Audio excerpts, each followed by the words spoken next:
Daalụnụ onye ọbụla na-ege m ntị ebe ọbụla ị nọ. Ewe vidio mfo ebe a tagị my picture Ebuka Obi, picture nna anyị ukwu bụ Reverend Fada Mbaka. Igbo Channels TV. Yes, I'm right. Igbo Channels TV. I believe that guy is the CEO of Igbo Channels TV. When I saw it, I laughed. I know that if they doesn't call you up, which means you don't know what you are doing. And I went to that video, I concentrated, I was listening to that young man. Oji onu umana webia. Mana onu okwu ihe na-apụtazi ya n'ọnụ ka ma aghọtara. The guy kwuwere okwu what I was narrating the videos, because I cannot sit back while Christianity is going down to the mud. People out there are laughing at us that we are practicing Christianity, but our lifestyle doesn't show what we are practicing. We are preaching Christianity, but our lifestyle doesn't show what we are preaching. Our lifestyle ọ na-eru orugo n'ebe a na-ama aka asị gị na Jizọs anaghị agwọ ọya, na Jizọs anaghị akpọnite mmadụ n'ọnwụ. There's nothing like Jesus. Somebody put the Bible by your ọkụ. And my dear brother, before I forge ahead, it's in a way between me and Matthias Ezako. Please, Ayongidododo, please don't use that kind of word on me again. I am totally quite different from Matthias Ezako. I am not preaching against Christianity. I am trying to make things right that has been wrong for decades in Christianity. I thought that what you should have done now, even if you want to advise me, you look for a way, chat me up in my DM, ask for my phone number, we'll talk first. Opposite and disagree with you, you will come up on a video. Ebe obu na put on a video kuwe ka iputazie na video kuwe. You compare me with Matthias Ezako, si na ewere ihe dị iche mụ na Matthias Ezako. And I've been waiting for you to say that na ihe tkwere ebe ha na-emebi ihe na ebido n'isi gbaruwa mmiri ka mgbadi ya ga-adịzi. N'ihe tikweru nwata na-akpali okenye. Echem na carry stand your ground kwuo okwu ahụ, because this is one of the problem I dey face today na Christendom. Nwata amaghị okenye. Okenye kwen na anaghị akwanyere onwe ya ugwu. Mana the case of Reverend Fada Mbaka, the very clear. Ad me ege ntị ka ịfụ nnu ebe ikwuru ekwu maka ndị na-akparị Fada Mbaka, maka ndị Zion, ma Ebuka Obi ha, ma akụ Zion, ma oge echi njaka, ma Ezigo Global, ma oge J-Park na Gọvanọ eziokwu ha na-akparị Fada Mbaka. What brings envy and jealousy? Do you know, as a media personnel, ima the risk behind somebody use a picture mmadụ when they promote without the consent of that person. Ebe asala ụkwụ na ebe ye Holy Communion. Call through one part of video. I went through your page. I saw where you iji cameras. Afonge amam need very committed na media. Likewise like me. Mana ka ezi wee pụta personalize ya. Gwa m okwu onye dekpo mbọsị Fada Mbaka bịa Lagos. Yes, Fada Mbaka has been to Lagos, and that is a history. It is still a documentation na media level today. There was so much crowd. He has been to Port Harcourt. I repeat it again. There was so much crowd. Here in Enugu, there is so much crowd. Places he has been in America, UK, South Africa, there was so much crowd. Are you trying to divert the attention of people that I'm fighting Christianity? Don't you see the abomination going on in Christendom? Monagi anoho media. Likewise, other people. Okwaguwa John Geku uru na agom de na media.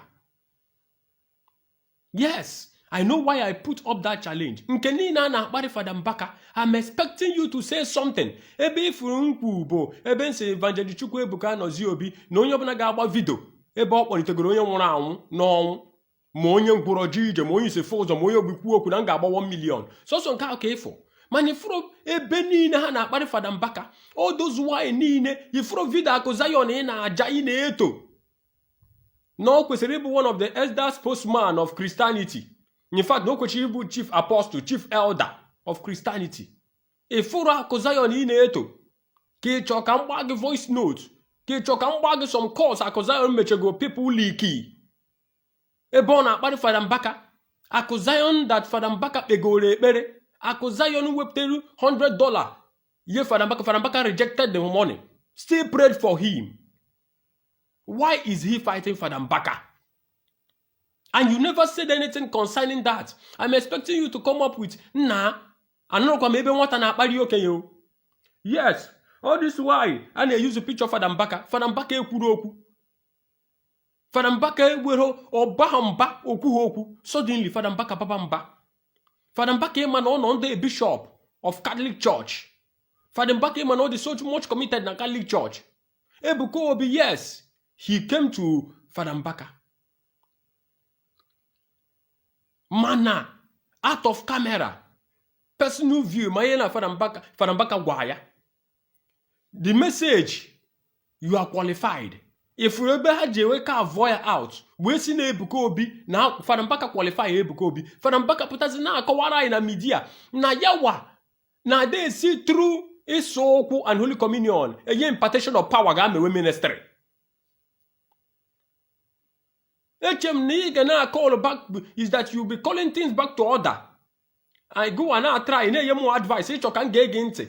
Mana, what I'm trying to clear. Even now fight for. God then water. Neka Mataya says that case na munya yiji Christianity. E may how caricature. Mataya sibute Bible by yoko. No man of God in Nigeria, not even one, could stand Mataya says Zako. Not even one person. Christianity has everything, every qualities they have to sue Matthias Ezako. In a chegwam today na Matthias Ezako gabawu Quran oko. Ndi na-eti isi naanị agbachi ya nkịtị. Ifuru mkparị niile ndị Zion na-akparị Fada Mbaka. Ifuru caricature niile ji picture Fada Mbaka. Eme Fada Mbaka. Ifuru humiliation niile anya the man. Ifuru insult niile. Obo na ịchọrọ ịdazi onu eme na omume ka gasị gị na-egwe ndị ekwuyeru. And the video yes, videos go away kwuo nke imeru ebe emenugo such miracle mention because emeweziri abaye ma aka ịma ihe ndị Zion kwugide before mpụtazie na media bịa bekwubo okwu, because that is not what we are expecting in Christendom. Fada Mbaka emenube preaching. We mention evangelist Ebuka Obi, all ya for preaching ya. Ome preaching na arrange. Ndị Zion warriors no evangelist bloggers ni no ga obudia na akpari Fada Mbaka. And I never see any video email si ni ha na-eme against Fada Mbaka adorokwa mma. Preaching no arrange ya mecha self-function of self-function. Lovet bia ye testimony. As no Fada Mbaka biye na achi ipulu ministry ya down.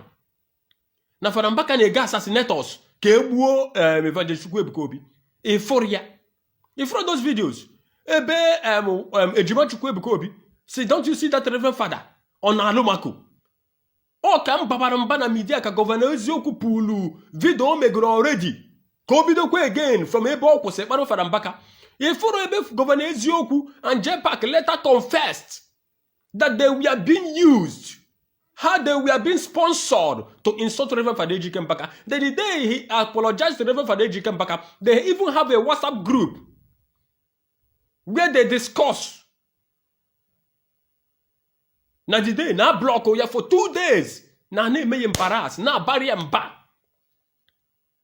So why will he apologize to Reverend Fada Mbaka? Why will he apologize to Reverend Fada Mbaka? Somebody that claims that he's a son. Noro, ana akpari papier, no matter whatever papier chastise area. Would he come out to debunk it? to disclaim it. I am not involved in this. I don't want to ever be involved in this. Bikonu. Whoever that is insulting Reverend Fada Mbaka is doing that on his or her own risk. Social media now so poto. Ogi is Fada Mbaka may preach and tell Fada Mbaka tawe. Later, testimony keys, she key aserome, emechenke loveti me. People started understanding things on wakeji when now Evang Ebuka Obi. Then why now pushing it to Fada Mbaka? No, Fada Mbaka na arranging that honine. Inoro gechin jakasina Fada Mbaka gorundi dibia biarun gwapala.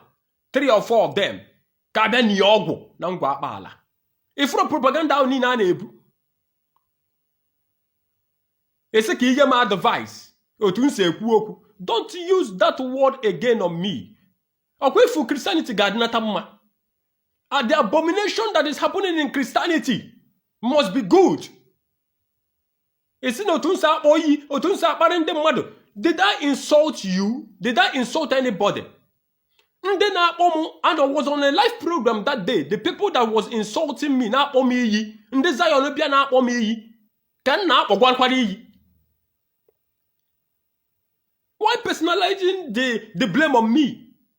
And I have never seen where you cautioned the Zion.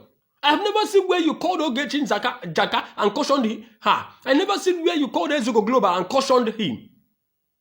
All this nonsense in Nine. Don't you know that what goes around must surely come around? With all those insults to Nine, I'm expecting you as a person to do the needful. Uploading my pictures and talking about me will not solve the problem. Now look at the level of the damage in a Christendom today. Everybody everywhere ministry, everywhere church. Scamming people. Doing fake miracles. Fada Mbaka preach maka fake miracle. Maka arrange. Asi na Ebuka Obi ka na agwa. Asi na o na-ewere Ebuka Obi ofu anya. Na Ebuka Obi akawagia. Then I want to prove to the whole world ife nkwula asi. Kede ebe o no kare Ebuka Obi no kawe. Dom ebe Ebuka Obi no kare. Have I not been to Zion? Ebenugu muji chi Igbo ijinike. 100 hectares of land. How many plots do you think that is there? If all the crowd that place can contain Zion and Lagos, no muchi wijinike ga compare where. What is happening in Christendom? What is happening? Kehaina azode. Ebiku, the comfortable. In a promote mazoro bitters. In a tunu. In a promote Zion. Listen, Zion big man. Zion is doing well. Zion need follow teaching here. No one of the people NED. So were any impartation, were any good thing if Reverend Fada Mbaka no. And they make ibuchukuru my Bible. Can't go on Ibu Bible. Man, if you the truth, you jump for the truth. In a predict who age him. Can't go on in a predict age him. Please. If you want to say the truth, stand for the truth. Man of God also. God, word. I'll still stand. Because Christianity, people they teach about anime Christianity. They want to mess Christianity up. That they are the reason why Matthias says we have now succeed. Because now the other day Fada Mbaka preached about fake prophets. No way. 99.9 in this Nahabo prophets are not prophets. They are scammers. They are fake. They are seeing nothing. Ebeni no muroko. Asoka no chukwu Ebuka na Zobi ka na agwa. If the one that called himself Prophet Elijah Pamudele. Is it from somewhere JJ Koteyen Key? If people can be hiring people to speak for them. Hiring people. In the Zion, you cannot say as far as in that supporter, they will start insulting you. They will be abusing you. They will be humiliating, they will be attacking you here and there. Before I told Kagesiwe make arrest.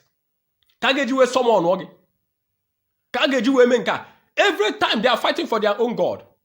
Damage control can on name. And when you hear put an mistake or whatever leak in have made damage control, they will start cornering it. It transfer the blame to Reverend Fada Mbaka. Are you not seeing all those things, Nine? Why can't you tackle it? Why can't you tackle it? Bible says I got no mehe kamarabara yoba. I got no gidena mehe kamarabara yoba. Why do you want to cut the transmission of this message off on time? Why you know that things are not right in Christendom? We are falling apart. Christianity, Yahoo boys, scammers, Juzinia, native doctors that wear the suit, they are wearing suit in the broad daytime, wearing senators in broad daytime, but in the night they will come out. You will know that they are native doctors and there's a wine. How can we fight all these things without being truthful? Why are you being one-sided now on Prince Israel? I should be very, very careful in what I say.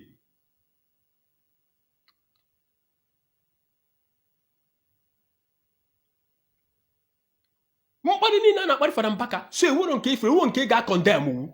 You can never speak against anyone because Zion is your friend. You loved his teaching. I believe that we all are matured. We are adults. We know what we are doing. Let your conscience judge you. If no bona, you a good conscience, nimegi. If what you are doing is right or wrong. Thank you. Thank you for watching. Please subscribe on this channel, share this video, like and comment. Thank you and God bless you for watching. God bless you. Please subscribe.